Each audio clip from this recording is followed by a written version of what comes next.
Investigative journalist Pieter-Louis Myburgh has written about what he calls the Gupta Empire. The Republic of Gupta is a telling book of how the Gupta family created its wealth. It takes a close look at the family's business model and its alleged involvement in state-owned enterprises. The Gupta family first made headlines after they landed their plane load of wedding guests at the Waterkloof Air Force Base in Pretoria. Their businesses and alleged associates later came to the forefront.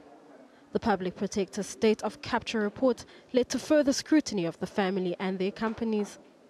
The Gupta family started out in South Africa selling computer parts from the boot of a car. Fast-tracked 13 years later, and the family business is listed on the JSE with interest in the media, ICT and mining. The Republic of Gupta is a book looking into the Gupta Empire and its involvement in state-owned entities. Their business model is largely based on fostering and nurturing these ties with senior government officials.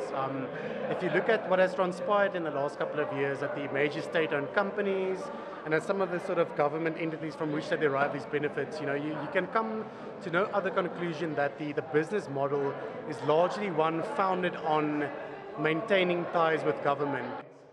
Myburgh says the Gupta family's ties with state-owned entities are built by putting their associates and former business partners on the boards of SOEs. He says this later translates into lucrative deals at companies like Transnet, Denel and Eskom. He also alleges that the family has also positioned itself to benefit from government projects such as the nuclear deal. The family purchased a mine called Shiva Uranium in about 2007-8. It was previously known as the Minium Retail Mine, and it is one of the largest uranium producers on the African continent. So one has to wonder what the purpose of the acquisition was, given the timing of it. We know that subsequent to that, the South African government started making increasingly loud noises about the need for South Africa to procure nuclear power. The Gupta family's PR company, Bell Pottinger, is believed to have coined the white monopoly capital concept.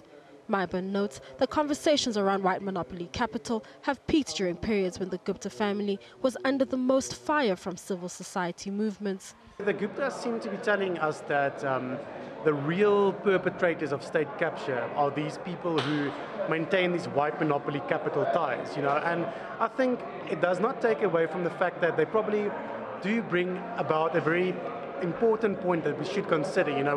We do need to level the playing field and ensure that a broad spectrum of South Africans are included in the South African economy and have the same opportunities open to them. But I do think the Guptas were very disingenuous. SABC News, Johannesburg.